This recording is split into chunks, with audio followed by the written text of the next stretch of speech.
Just a terrible loss for one family right before the Thanksgiving holiday. A husband and wife almost made it back to their former home, but crashed just a few miles away from the airport. Good evening, everybody. I'm Keith Koontz. I'm Ann Nyberg. A tragic end for a couple from Florida who died in a small plane crash last night in Canton. News 8 has learned that the two former Connecticut residents were on their way to a funeral when the plane went down. The family talked only to News 8. Aaron Logan live in Canton tonight with an exclusive look at the scene of the crash. Aaron?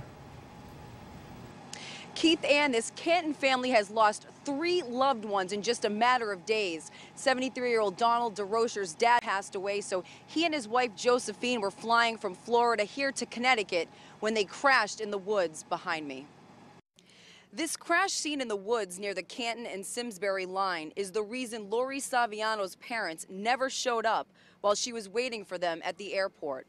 It was devastating. Devastating. I couldn't say nothing. They couldn't say nothing. All we did was cry. Mafalda Saviano is talking about her conversation with her son Stephen and daughter-in-law Lori.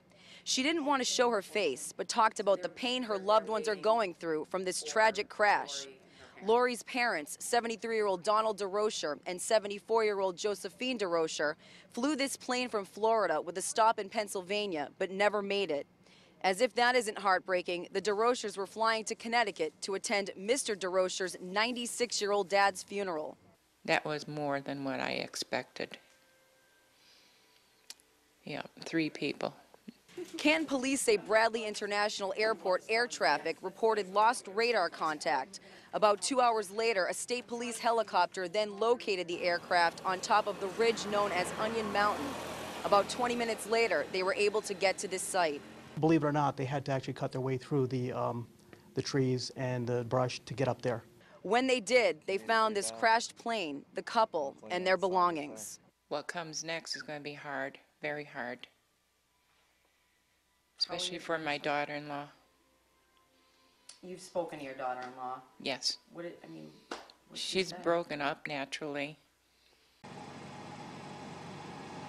Now, DeRocher's son-in-law, Steve Saviano, tells me he's been flying for 14 years and he's never had any problems. But when he called them from Pennsylvania, he did report bad weather conditions. The cause of the crash is still under investigation. Live in Canton, Aaron Logan, News 8.